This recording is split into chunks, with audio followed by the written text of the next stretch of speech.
Bon, pour le train d'atterrissage, je vais vous montrer l'intérieur. On va enlever l'aile. On va la mettre plus loin ici.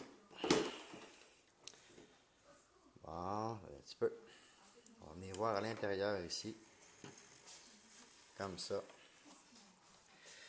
Vous voyez, j'ai fait ici des petits ajustements de plusieurs hauteurs avec un petit bâton rond qui est juste ici, qui traverse et qui lui retient les deux élastiques que vous voyez ici et l'autre ici.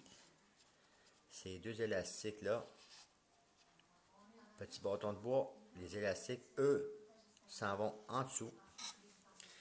On va rouvrir ici le devant, le petit capuchon.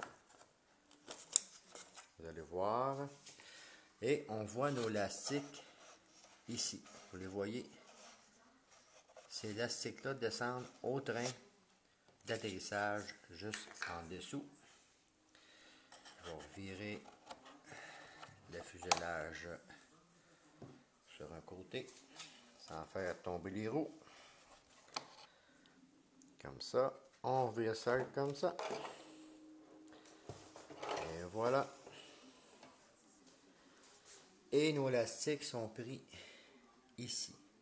J'en ai un qui est ici et l'autre de l'autre côté. Pourquoi deux?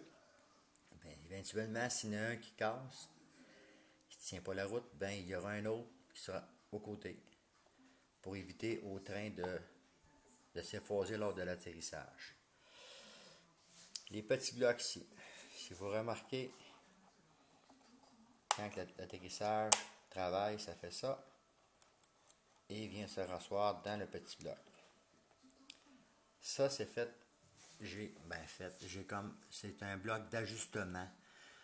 Vu les roues qui n'étaient pas trop perpendiculaires à l'avion, qui n'étaient pas une peut-être plus haute que l'autre, parce que c'est très difficile de faire deux trains en tige métallique égales, avec la bonne angle. Chose que je vais faire plus tard, ça va être un guide pour tordre la broche, travailler la broche en conséquence, que les deux soient pareils, identiques. Ces deux trains d'atterrissage-là ont été faits les deux indépendants, un côté de l'autre. C'était vraiment artisanal.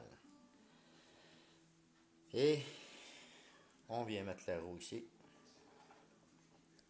Et ça donne ça. Aussi facile que cela peut être.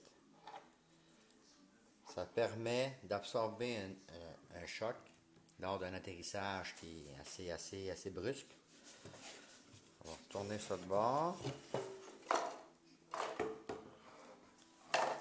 Comme ça. Vous voyez le train d'atterrissage ici. Dès qu'il reçoit un choc,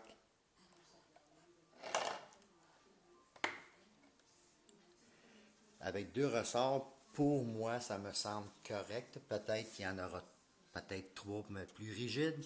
À ce moment-là, je descendrai les ressorts dans la partie centrale ici, qui pourra peut-être prendre les deux côtés de la suspension, là, du train d'atterrissage, pour le solidifier, le mettre plus rigide, pour qu'il soit moins, tout dépendamment que les accus dedans et tout, mais que c'est tout équipé. On verra à ce moment-là. Un petit rappel, c'est ici qu'on ajuste la tension d'élastique qui éventuellement va rigidifier, donner plus de rigidité à la suspension, au train d'atterrissage de l'avion. Je m'excuse, pas une suspension. C'est pareil de l'autre côté. Donc, plus que je vais reculer, plus que je vais donner une tension plus molle au train d'atterrissage. Plus que je vais monter mon bâton, plus il va être rigide.